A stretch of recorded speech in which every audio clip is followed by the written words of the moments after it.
Hey everybody, Daniel here. Today I'm going to be ranking all 16 Ghostface killers from the worst to the best. Let's go. In last place is going to be Carl. That is the Ghostface that does the house attack in the new movie.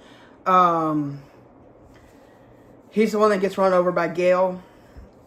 I don't really know too much about this guy. You see him one time outside of costume, other than after he's run over.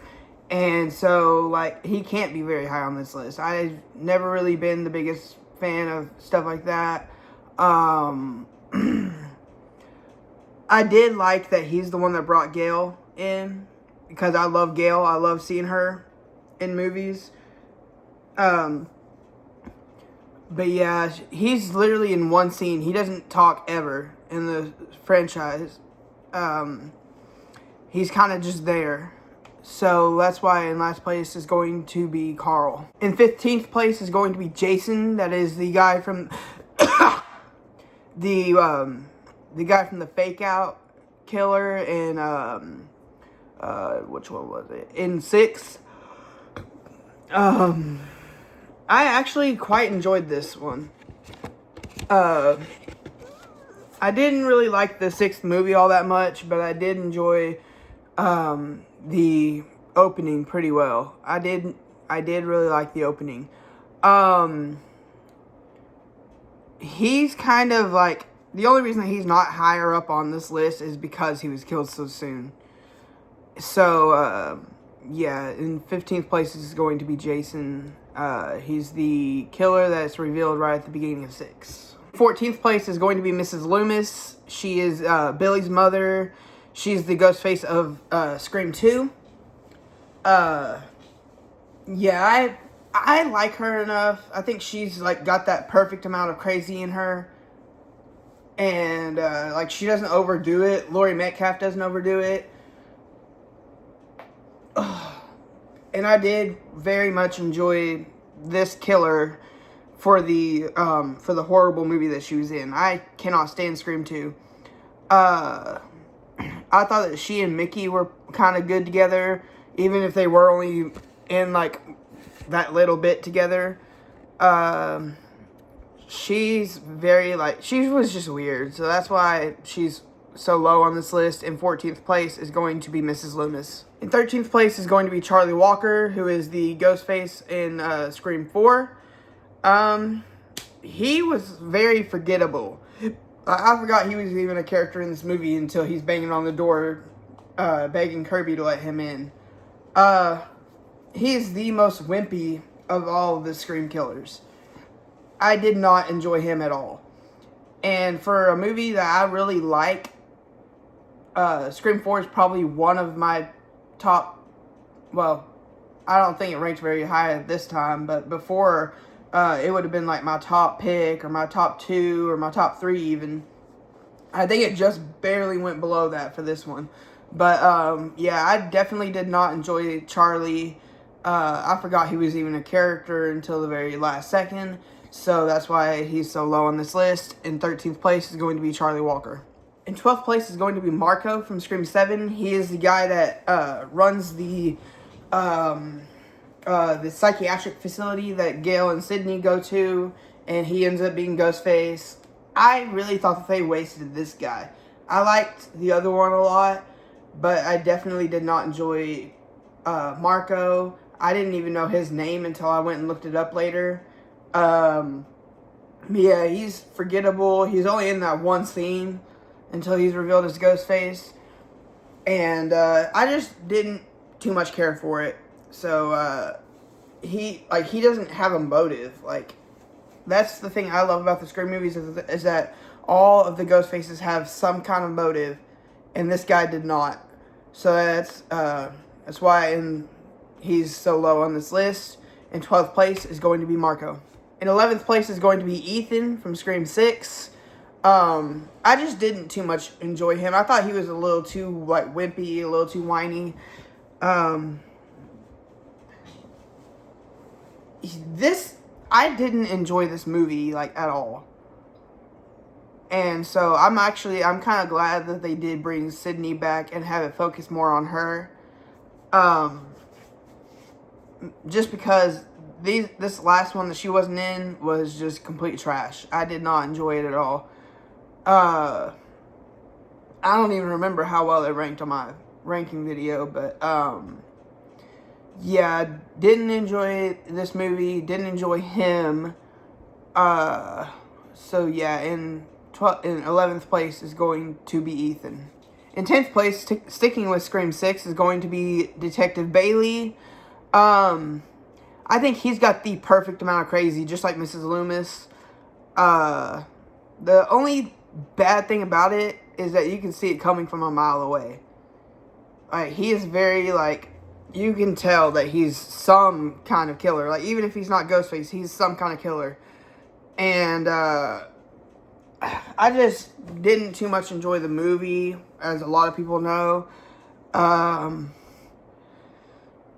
Didn't too much care for him. I thought his motive was like, this movie was copy and paste Scream 2. And I despise Scream 2. So that's like, so it's going to be lower on the list. So in 10th place is going to be Detective Bailey. In 9th place is going to be Quinn from Scream 6. Yeah. I did enjoy her a lot more than her brother and her dad. I just enjoy the rest of them a lot more. This one, I feel like, deserved to be, like, her own thing. Like, her and some other guy. Maybe in 7. Maybe even in 6, but just those two. But when you group her in with these other two, they just don't add up as much. And I just don't enjoy it as much. I did very much enjoy her character. I liked the relationship between her and Sam before she's revealed as Ghostface. But yeah, I just didn't too much care for it. So 9th place is going to be Quinn. In 8th place is going to be Mickey Altieri from Scream 2. He was a lot better than most of the other people in this list, but really he probably deserves to be lower on the list than Loomis. Again, this is a Scream movie that I just cannot stand. Never have really liked it. I saw it when I was like 12. I really just didn't like it. I did really like Mickey, and I like that twist at the end. But he's just like, he's a good killer put in a bad movie. And it brings him down a lot. So yeah, it's gonna put him in 8th place, Mickey Altieri. In 7th place is going to be Jill Roberts. I don't know. I just never have. Well, actually, she probably is one of my favorite Ghostfaces. Or at least like my favorite motives in that franchise. I just think that she's like a little too much. Like, she's a little, like, when she goes hurting herself, stuff like that. It's just a little too much for some audiences. I did really enjoy her, and I hope that she gets to come back at some point in the franchise. But I just didn't too much care for what they gave her. She didn't have much script to work with.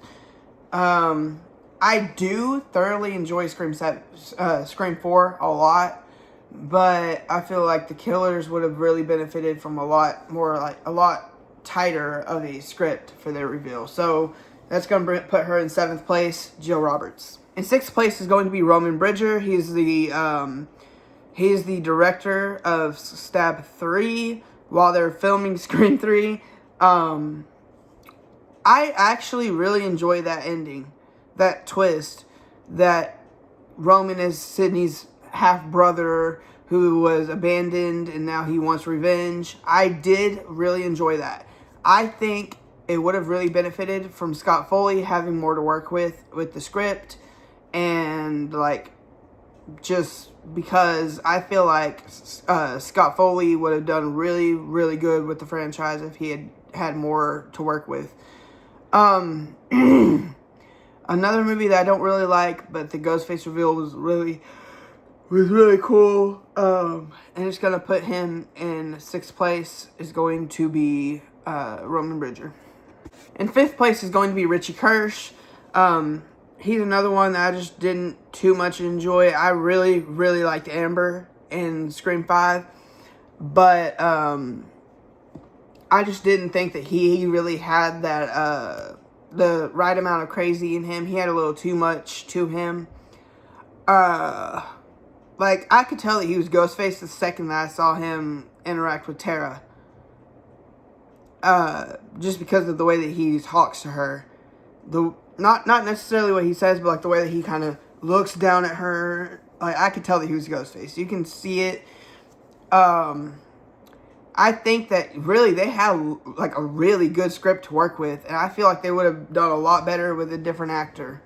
So yeah, 5th place is going to be Richie Kirsch. In 4th place is going to be Jessica from Scream 7. I really like Anna Camp in this movie. I feel like she was really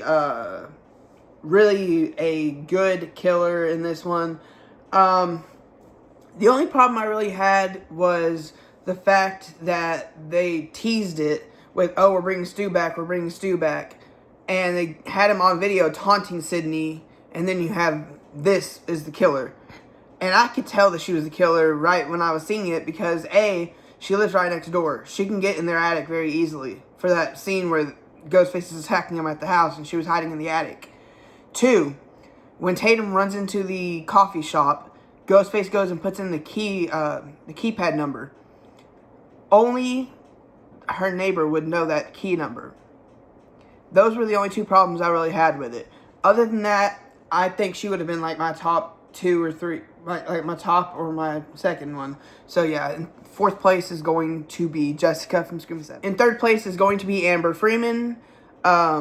I really, really enjoyed her. I kind of wish that she didn't have so much competition with this, because I feel like she would have excelled in my other lists if it was only about like 5 or even 6. I think that Amber really deserved to be on her own for that one. I feel like she had that perfect amount of crazy like Mrs. Loomis had, and I really enjoyed her as a killer in this one. Don't really have any problems with it. And I like the way that she interacts with everybody else, the way that she works with Richie, the way that she interacts with Sydney and Tatum. Or no, not Tatum, that's from the new one. The way that she interacts with Sydney and Gail. I did really enjoy it. So, 3rd place is going to be Amber Freeman. And 2nd place is going to be Billy Loomis. Just by default, really. I did really enjoy the first movie. I absolutely love the first movie. It's what got me started. I saw it when I was about a year old. And Billy, the only thing is that he is he's very obvious that he's the killer. From the second you see him, he's looking at Sydney weird, and he's looking at her like he's a killer. Like, even if he's not Ghostface, he's a killer somehow. And I definitely enjoyed his reveal, the way that they revealed him. I thought it was really cool. I like how he worked with Stu. And how, like, they were, like, I think they were the best partners of the franchise. So 2nd place is going to be Billy Loomis. In 1st place, again by default, is going to be Stu Macher. I absolutely love Stu Macher. He's probably my favorite Ghostface. Like, he'll probably be my favorite Ghostface till the day I die. I like how crazy he is, and how Matthew Lillard actually ad-libbed a lot of that. And, like, I absolutely love Stu. Like, I kind of wish that he had actually been back in this new one. And had actually been Ghostface. I feel like they could have done a lot with that. Instead of it being the Marco, I feel like they should have put Stu in there and had it be Stu and Jessica. I would have really enjoyed seeing that. Like, literally, that is my only problem with Scream 7, is that they teased Stu and they didn't bring him back. So yeah, 1st place is going to be Stu Macher. And there you have it. Over the course of 30 years, Scream has released 7 movies, had 16 Ghostface killers, and that was my ranking of all of them. So, thanks you guys so much for watching. And I'll see y'all next time.